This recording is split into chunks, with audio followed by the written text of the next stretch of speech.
Hello, welcome to Thinking Out of the Box to Get Out of Yours, the second in our series on thinking behind the ink. Let me read exactly what I put here. A lecture on the path to creative freedom, to find your own voice in the creative arts in life. Well, basically, what this is all about is how to find that creative edge, how to get that direction, how to think different than you normally have. In other words, what's going to make your project or your vision or your painting or what have you? And there are certain things that I learned very young that I'd like to impart to you. Now, we're not talking about that I'm going to walk on coals or stick a needle through my arm to show you I won't feel pain, because I will, and I'm sure you will too. So anyway, let's get to the core of this here, okay? Okay, sometimes complexity is cloaked by simplicity. Now, what does that mean? What that means is that something that you see that is so simple, like a cartoon or a little piece of music. Well, the thought behind that is more complex. I mean, if you look at as far as the atom is a small particle of something, but it actually composes everything. All right, so in the same context, that simplicity, if you break everything down it comes down to the components of an atom. Okay, so what is thinking out of the box? Okay, it's the jack-in-the-box to innovation. Okay, it's where the phonograph was created, the light bulb. It was where one style, even where Jackson Pollock, as far as his paintings, as far as we're looking down at his shoes and seeing all the paint that he spilled on it, that it actually formed different colors and structures, and then he in turn took that and kind of weaved it in a sort of a cotton candy-esque kind of dimensional quality of those sprinkles of paint that were orchestrated and so forth and so on. It's the wings of dreamers that they found outside conformist thinking. You see, conformist thinking is really interesting because, for example, if let's say that certain children or so have a certain characteristic and someone notices it and says, oh, well, these children are in a special area, okay? And so now they create that area, all right? And then later on, what they do is they say, oh, well, there's a subdivision or so. See, the conformist thinking is that things are one way, but they're constantly evolving, all right? But dreamers look outside of that. They look at something in a different way. For example, let's say like a computer virus, for example, right? Computer viruses are every day as far as the computer industry, right? Thinking out of the box would be, well, if there's new viruses coming out every day and there's people that are selling software for getting rid of these viruses, well, what if they're actually creating the viruses and giving you the Band-Aid for it? Okay, that may not be happening, but just respectfully, that's thinking out of the box. Okay, it's the fusion of art that has never been done before. Okay, what that means is, for example, that if there's a style of art, let's say, and say it's Van Gogh, and you like Van Gogh's work and as far as with the palette knife or whatever, but you also have the experience of knowing what advertising art is, you in turn fuse those together as far as those sensitivities, and you create something new. Okay, so you're basically taking and fusing different things. That can be done in styles of writing, that can be done in styles of music. Pretty much what creativity is basically thinking out of the box. Okay, the obscure isolation of problem solving to find simplicity. In other words, if you take, sometimes if you actually take a creative way of problem solving, it actually is the best solution, as opposed to, once you try the tried and true, then obviously after that is the obscure. And usually the obscure is that way of problem solving. Okay, but innovation starts with preparation.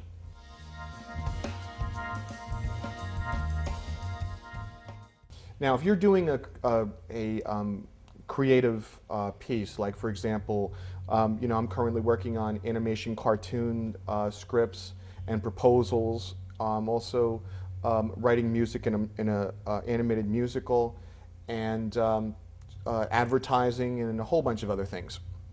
All right, but the one thing that you have to realize as far as with innovation starts with preparation is that you need to know your market.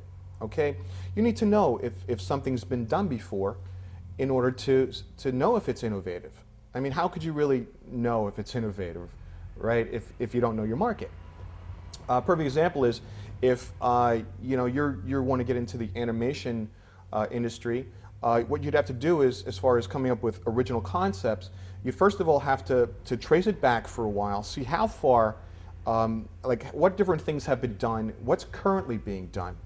Because what you can do is, like, if you really don't know your market, what can happen is you spend, I come up with this great idea, you're spending weeks and weeks, as far as getting an artist to draw it, or if you're an artist drawing these characters and whatever, and then once you bring it to the marketplace, it's already been done.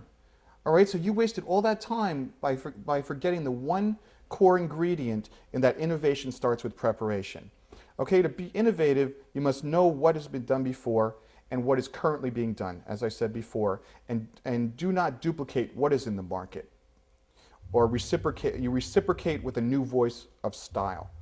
Okay, so what I'm saying is that if SpongeBob or all these other characters, Danny Phantom, I mean all these wonderful different types of cartoons and these different animations, pretty much they were innovative at the time, and that's why they're unique.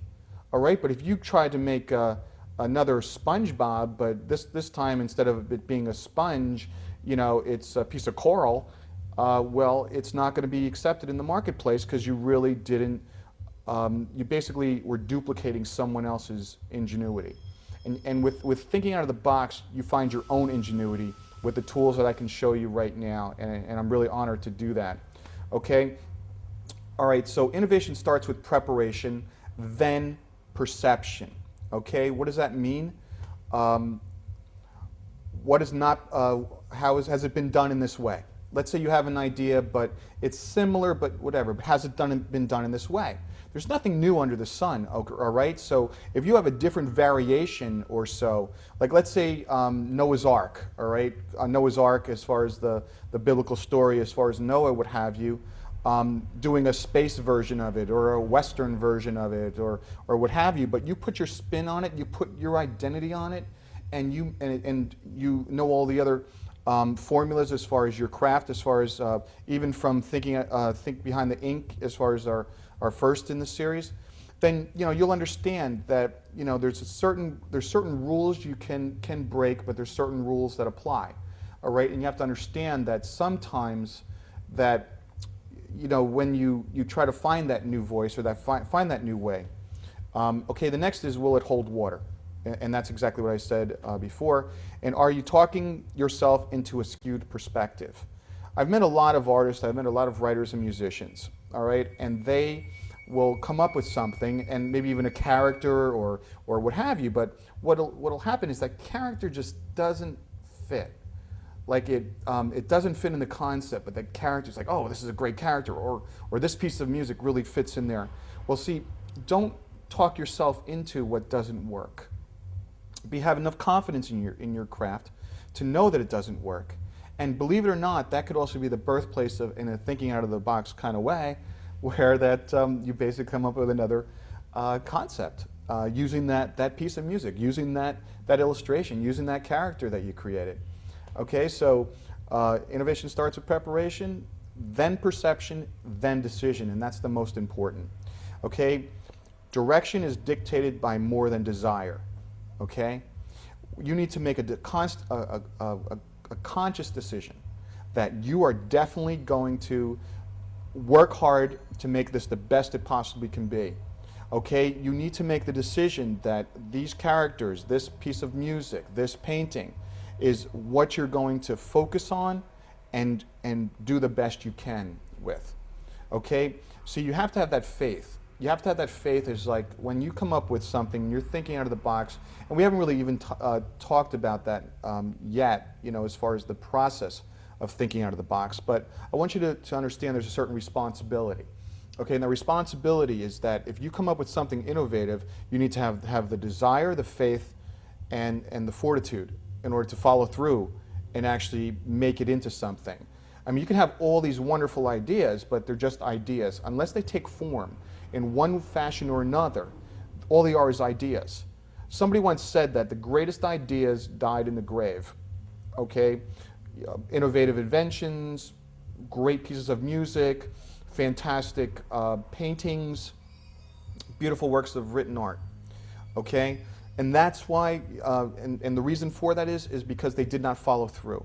They did not hold that vision. They did not follow through on what they need to do. So action is very, very important, because I'm giving you tools as far as thinking out of the box to give you a different perspective of things, so that instead of, let's say, for example, if you have one person that's diseased in a crowd as opposed to the whole crowd diseased and one person being well, that's a flip. That's a thinking out of the box kind of thing. And so that can give birth to a whole totally different type of story.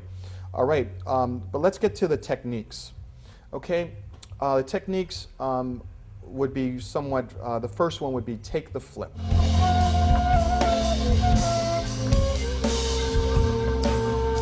Okay, take the flip is take a normal constant and turn it around in the opposite. Okay, like I just gave you the example of. Okay, perception of profit. All right, let's use perception of profit, not profit as in biblical, but profit as in money. Okay, we talked about the computer virus thing as far as, well, if they're creating the fix, well, are they creating the problem? Okay, what about the toothbrush? Maybe candy manufacturers are putting more sugar in their candy so that people will buy more toothbrushes, or people will make flimsier toothbrushes in order to sell more toothbrushes. Okay, and this is also, by the way, the birthplace of the conspiracy theory or the thriller as far as film, television, or otherwise. It's where you set a stage and that something's going on, that somebody finds out or isn't supposed to find out, and there's, that's the impactual progression of the story. Okay? Infuse insight to make a new trend.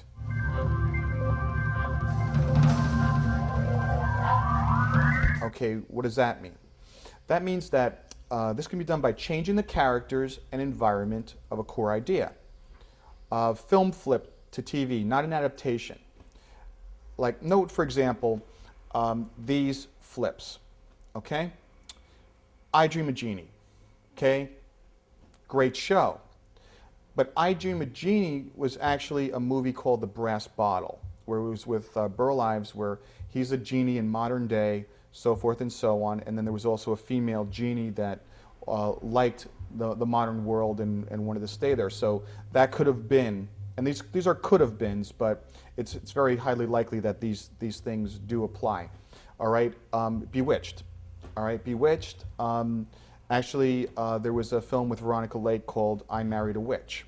Okay, and what is the premise of I Dream a Genie? I mean, and also, well, Bewitched, I'm sorry. Okay, the Beverly Hillbillies. There was a movie called Hillbillies in Las Vegas. Okay, done it around in the 50s or so.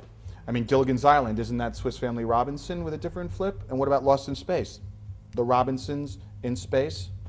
My Favorite Martian, Visit to a Small Planet with Jerry Lewis. These are all things, these are all flips. In other words, you take something and you adapt it and you make it your own. You make likable characters, or even if it's a piece of music and you say, oh, well, for example, again, I apologize for using the same example from the last lecture, but the Pictures at an Exhibition thing, again, as far as with Emerson, Lake and Palmer, they took that particular piece of music, that classical piece of music by Migursky, and did their own flip on it. They put their own style on it. See, there's a lot of things out there, and you just have to be open to them. You just have to open your mind. You have to be perceptual of things around you. Like in television, anything, as far as any kind of media, be it comics, be it music, art. You know, if you see something that, like a style that you really like, and I believe this a long time ago. Like I was in for a number of years doing advertising, writing, you know, for copy and radio and things like that. And I always believed that if you understood how to design or the design formula of a cave paintings, that you could sell Volkswagens that way. Or how many times have you watched a commercial and you're tapping your foot and realizing that it's a rehash of an old song from the 60s or 80s or so, and it kind of brings back that childhood memory type thing? Well, that's what they want you to think, because quite honestly, that's what they're doing. They are listening, they're saying, okay, well, that's your fun time, that's your teenage years. Well, now you can relive that again in this car. Okay, so that's the other side of the flip. But I think you understand what I'm talking about, right? You know, as far as the flip thing, where you're actually taking something that's a constant and either flipping it completely around to the opposite or applying it in a different way. So as far as the I Dream a Genie was a genie, a different way. Bewitched was a witch, a different way. The Beverly Hillbillies were the fish out of water scenario, where how they react in an environment that they're not familiar with. And there's so many comedies or so that are based on that simple, very, very simple premise. All right, but how you do that is thinking out of the box. Okay, the Martian thing, as far as you know, Martians and the green planet and everything like that, as far as, you know, My Favorite Martian, but it was a totally different, innovative thing, the way they did it. But the core of it was already done. It's just how you think it through and how you change it. And I'm not talking about plagiarism in any way, shape, or form. I'm just saying that a creative expression comes from a combination of different things. Okay? Small sample, right? Like for example, DC and Marvel comics. Okay? Marvel came up with the what if scenario. It's a brilliant concept. Pretty much you have a character and you put them in a different situation, or where in this great battle or so of these two characters, what happens is that this one wins aside from this one, or this little thing changes and it changes the whole catalyst, and it gives a whole different creative avenue to that particular story, which actually gives birth to other stories. And also DC's Elseworlds. Elseworlds, I love Elseworlds because they pretty much take a main character and flip them in time, flip them in dimension. They play around with that, but what it does is it actually makes that character, because if the character's in a different environment, it makes them almost like a different character. Like you're not reading the same thing, but the same sensibilities are there. Maybe the story may be core, but the plot is different.